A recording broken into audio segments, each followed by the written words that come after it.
Selamat pagi, saudara-saudara. Selamat berjumpa kembali di dalam doa pagi. Hari ini kita akan merenungkan sebuah tema, sehati sepikir tidaklah cukup. Mari sebelum kita merenungkan firman Tuhan ini, kita bersama-sama berdoa. Ya Tuhan, kami bersyukur untuk hari yang baru ini, untuk nafas kehidupan yang masih Engkau berikan, untuk kesempatan dan peluang baru yang terbentang di depan. Penuhilah kami dan pandulah kami hari ini dengan firman-Mu, agar kami dapat menjalani hari ini seturut petunjuk firman-Mu. Berfirmanlah kepada kami lewat bagian Alkitab yang akan kami baca dan renungkan. Di dalam nama Tuhan Yesus kami memohon. Amin. Saudara-saudara, pagi ini saya mengajak kita membuka Alkitab atau membuka tablet atau HP. Kita membaca Kisah Para Rasul pasal 5 ayat 1 sampai dengan ke 10a. Kisah Para Rasul pasal yang kelima mulai ayat yang pertama. Ada seorang laki-laki bernama Ananias. Ia bersama istrinya Safira menjual sebidang tanah miliknya. Dengan setahu istrinya, ia menahan sebagian dari hasil penjualan itu dan sebagian lain dibawa dan diletakkannya di depan kaki para rasul. Namun Petrus berkata, "Ananias, mengapa hatimu dikuasai iblis, sehingga engkau mendustai Roh Kudus dan menahan sebagian dari hasil penjualan tanah itu? Selama tanah itu tidak dijual, bukankah ia tetap kepunyaanmu? Dan setelah dijual, bukankah hasilnya itu tetap dalam kuasamu? Mengapa engkau merencanakan perbuatan itu dalam hatimu?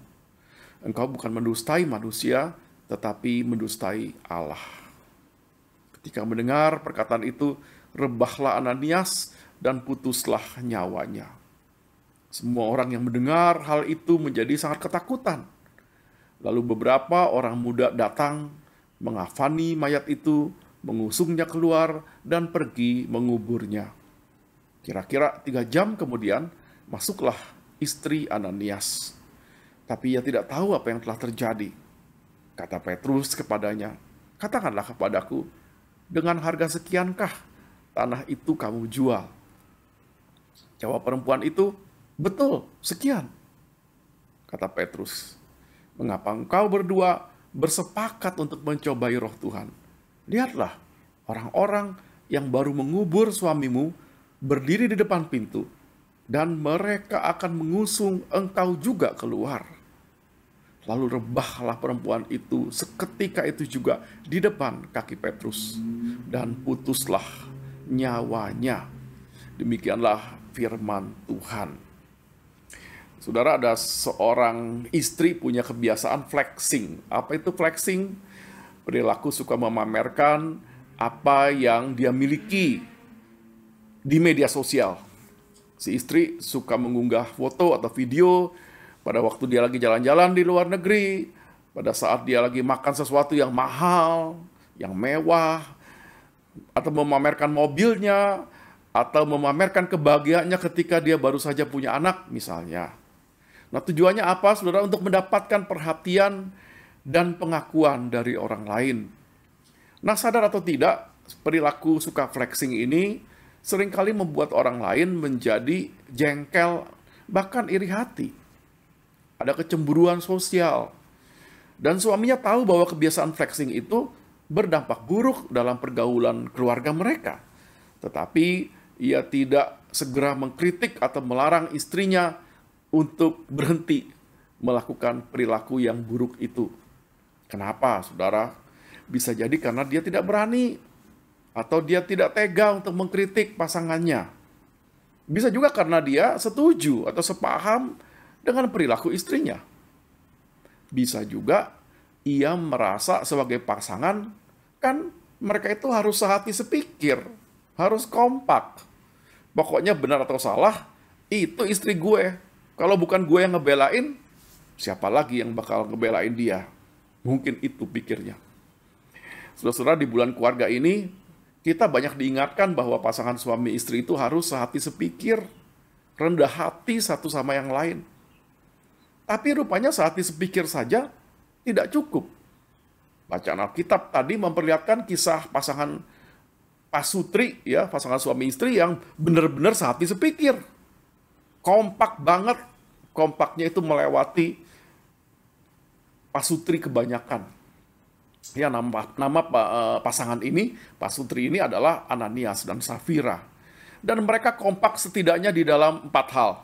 Yang pertama, mereka kompak ketika memutuskan untuk menjual tanah mereka dan disumbangkan ke gereja. Padahal tanah itu kan harta yang sangat berharga, ya, yang biasanya diwariskan kepada anak-anak.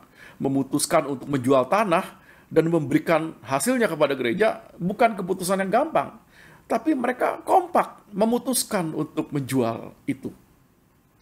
Yang kedua, saudara, mereka juga kompak untuk merancang kebohongan. Ya, di ayat 2 tertulis, dengan setahu istrinya, ia, maksudnya Ananias, menahan sebagian dari hasil penjualan itu. Nah, kalimat dengan setahu istrinya, berarti pasutri ini sudah berunding bersama-sama untuk merancang sebuah kebohongan di hadapan Petrus. Ketika masing-masing ditanya oleh Petrus, jawaban yang mereka berikan tuh kompak, sama. Mereka ditanya, apa segini hasil penjualannya 100% diserahkan pada gereja? Ananias mengatakan iya. Safira juga mengatakan iya, betul. Mereka kompak. Mereka tidak saling mengkhianati. Yang ketiga, mereka kompak dalam hal apa, saudara? Mereka kompak untuk flexing. Apa sih yang mendorong Ananias dan Safira ingin menjual tanah itu? Rupanya gara-gara sebelumnya ada seorang yang bernama Yusuf Barnabas juga sudah menjual ladang miliknya, lalu mempersembahkan seluruh hasilnya untuk gereja. Nah, kemurahan hati Yusuf Barnabas ini mungkin dipuji-puji banyak orang. Nah, Ananias dan Safira juga ingin mendapatkan pujian, pengakuan dari orang lain sebagai pasutri teladan, ya, pasutri yang dermawan, begitu. Jadi mereka itu kompak untuk memamerkan kemurahan hati mereka, ya, kompak untuk flexing. Yang keempat, saudara, pasangan ini kompak untuk sehidup semati, sebab akhirnya mereka mati di hari yang sama, cuma beda 3 jam. Matinya juga di tempat yang sama, gara-gara sama-sama kompak berbohong. Saudara, kisah ini mengingatkan kita bahwa pasangan suami istri itu tidak selalu harus sehati sepikir. Ananias dan Safira sangat sehati sepikir, saling merendahkan hati. Mereka rukun banget, kompak bukan main, saling menyayangi, saling setia, saling membela. Mereka juga saling merendahkan hati, masing-masing belajar memahami dan menerima ide atau pemikiran dari pasangannya. Tapi rupanya ini saja belum cukup. Sebab ada satu hal penting yang mereka lupakan, yaitu pentingnya saling menegur, saling mengingatkan, saling mengoreksi kalau yang satu melakukan kesalahan. Saya pernah hadir dalam sebuah kebaktian pernikahan yang sangat berkesan. Jadi sesudah mereka diberkati, lalu kedua mempelai itu nyanyi duet sambil berpegangan tangan dan saling menatap wajah pasangannya. Yang berkesan itu adalah lagu yang mereka nyanyikan. Judulnya Let Love Be Real, ya, biarlah kasih itu nyata. Nah, beberapa kalimat dari syair nyanyian itu sangat indah, sangat dalam maknanya. Bunyinya begini, let love be real with no manipulation. Let us accept each other in completeness. Still be my friend, my critics, and my lover. Artinya, biarlah kasih itu nyata tanpa manipulasi. Marilah kita saling menerima ketidaksempurnaan masing-masing. Namun tetaplah menjadi sahabatku, pengkritikku, dan kekasihku. Nah, yang paling berkesan buat saya itu kalimat terakhir. Still be my critic and my lover. Tetaplah menjadi pengkritikku sekaligus kekasihku. Pasangan hidup kita adalah orang yang paling kompeten untuk mengkritik kita. Soalnya dia tahu benar kelemahan dan sifat-sifat buruk kita. Lagi pula, biasanya sih kalau kritik dari pasangan itu pasti tujuannya baik. Bukan untuk menjatuhkan, tapi untuk membuat kita sadar akan ketidaksempurnaan kita, lalu kita bisa membenahi diri. Pasangan hidup kan berfungsi sebagai penolong. Dia menolong kita melihat kekeliruan dan kesalahan yang tidak bisa kita lihat. Oleh karena itulah, kesalahan dari pasangan itu tidak perlu ditutup-tutupi. Dan jangan juga malah dibela, apalagi diikuti.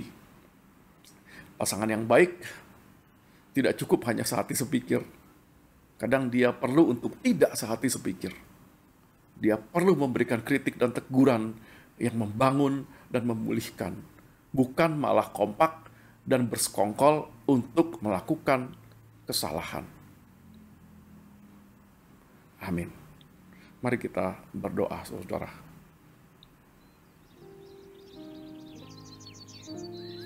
Ya Tuhan, kami bersyukur untuk orang-orang yang bersedia untuk menjadi penolong kami dalam memberikan kritik yang membangun. Entah itu pasangan kami, teman-teman, atau orang dekat. Kadang lewat kritik mereka, Tuhan, kami dapat menyadari kekurangan kami, kesalahan kami, dan kami dapat memperbaiki kelakuan. Kami berdoa bagi keluarga-keluarga Kristen yang mengalami persoalan dalam rumah tangganya, karena mengalami kepahitan, karuniakanlah pemulihan-Mu bagi mereka. Akhirnya kami bersyukur sebagai bangsa, kami kini berada di sebuah era baru. Kami telah memiliki pemerintah yang baru. Biarlah pemerintah yang baru ini diisi oleh orang-orang yang menghargai kritik dan bukan anti dikritik, apalagi mengabaikan kritik dari orang banyak. Berikanlah kepada mereka hati yang terbuka untuk bisa mendengarkan masukan dan hikmat untuk bisa memilah mana yang perlu diperhatikan. Kalau sebentar kami akan memulai berbagai aktivitas harian kami, dampingilah kami ya Tuhan, agar semua yang kami pikirkan, katakan, dan putuskan sejalan dengan kehendak-Mu. Di dalam nama Tuhan Yesus, kami alaskan doa kami ini. Amin. Saudara-saudara, selamat beraktivitas. Tuhan beserta kita semua. Bagi Bapak Ibu yang memiliki pergumulan khusus dan ingin didoakan, bisa menghubungi rekan-rekan pendeta di nomor berikut.